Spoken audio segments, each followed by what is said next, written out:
ಓಂ ಶ್ರೀ ಗುರು ರಾಘವೇಂದ್ರಾಯ ನಮಃ. ಇದು ಹೊನ್ನವ ಕ್ಷೇತ್ರ ಮಂತ್ರಾಲಯ ಅಂತ ಮಾಗಡಿ ರೋಡಲ್ಲಿ ಬರುತ್ತೆ. ನಾವು 9 ವಾರಗಳ ಕಾಲ ತುಪ್ಪದ ದೀಪ ಹಚ್ಚೋಣ ಅಂತ ಈ ಕ್ಷೇತ್ರಕ್ಕೆ ಹೋಗ್ತಾ ಇದ್ದೀವಿ.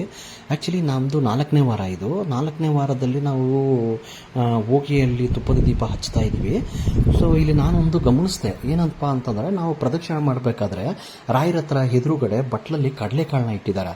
ಆ ಕಡಲೆಕಾಳನ್ನ ಇಟ್ಟಿರೋ ಉದ್ದೇಶ ಏನಪ್ಪ ಅಂತಂದರೆ, ನಾವು ಪ್ರದಕ್ಷಿಣೆ ಮಾಡಬೇಕಾದ್ರೆ ಆ ಕಡಲೆಕಾಳನ್ನ ಎಷ್ಟು ನಾವು ಎಣಿಸಿ ಇದು ಮಾಡಬೇಕು ಅಂತ ಅಲ್ಲಿ ಹಾಕೋದು ನಾವು ಎಣಿಸಿ. ಆ್ಯಕ್ಚುಲಿ ಅದನ್ನೇನು ಮಾಡ್ತಾ ಇದೀವಿ, ನಾವು ಕಡಲೆಕಾಳನ್ನ ಎತ್ಕೊಂಡು ಯಾರು ಕರೆಕ್ಟಾಗಿ ಆ ಬಟ್ಲೊಳಗಡೆ ಆಗ್ತಾ ಇಲ್ಲ. ಎಲ್ಲರೂ ಏನು ಮಾಡ್ತಾರೆ, ಕೆಳಗಡೆ ಬಿಸಾಕೋದು ಹಾಗೆಲ್ಲ ಮಾಡ್ತಿದ್ದಾರೆ. ಬಟ್ ಆಮೇಲೆ ಏನಾಗ್ತಿದೆ, ನಾವು ಈ ಪ್ರದಕ್ಷಿಣೆ ಮಾಡೋರು ನಮ್ಮ ಕಾಲು ಕೆಳಗಡೆ ಸಿಕ್ಕಿ ಅದು ಇನ್ನೂ ಕರ್ಮಗಳು ಇನ್ನೂ ಜಾಸ್ತಿ ಆಗುತ್ತೆ. ಸೊ ಯಾರು ದಯವಿಟ್ಟು ಆ ಥರ ಮಾಡೋಕೆ ಹೋಗ್ಬಿಡಿ. ಸೊ ನಾವು ಬರ್ತಾ ಇರೋದು ಈ ಕ್ಷೇತ್ರಕ್ಕೆ ಬರ್ತಾ ಇರೋ ಉದ್ದೇಶ ಏನಪ್ಪ ಅಂದರೆ, ನಾವು ಪುಣ್ಯ ಕಟ್ಕೊಳ್ಳೋದಕ್ಕೆ, ಪಾಪ ಕಟ್ಕೊಳ್ಳೋದಕ್ಕಲ್ಲ. ಸೊ ನಮ್ಮ ಪಾಪ ಕರ್ಮಗಳನ್ನ ಕಳಿಬೇಕಂದ್ರೆ ದಯವಿಟ್ಟು ನಿಮ್ಮಲ್ಲಿ ಮನವಿ ಮಾಡ್ಕೊಳ್ಳೋದೇನೆಂದರೆ, ಆ ತಗೊಂಡಿರೋ ಕಡಲೆಕಾಳನ್ನ ದಯವಿಟ್ಟು ಆ ಬಟ್ಲಲ್ಲೇ ಹಾಕಿ ನೀವು ಪುಣ್ಯ ಕಟ್ಕೊಳ್ಳಿ ಅಂತ ನಿಮ್ಮಲ್ಲಿ ನಾನು ಕೇಳ್ಕೊತೀನಿ. ಏನೋ ದಯವಿಟ್ಟು ತಪ್ಪ ಮಾತಾಡಿದರೆ ದಯವಿಟ್ಟು ಕ್ಷಮೆ ಇರಲಿ. ಸೊ ಇದು ಎಲ್ರಿಗೂ ಒಳ್ಳೇದಾಗಬೇಕು ಅನ್ನೋ ಒಂದು ಉದ್ದೇಶದಿಂದ ಮಾಡ್ತಾರೋ ಅಂಥ ಮೆಸೇಜ್ ಹೊರತು ಸೊ ಯಾರು ದಯವಿಟ್ಟು ಏನೂ ಬೇಜಾರು ಮಾಡ್ಕೋಬೇಡಿ.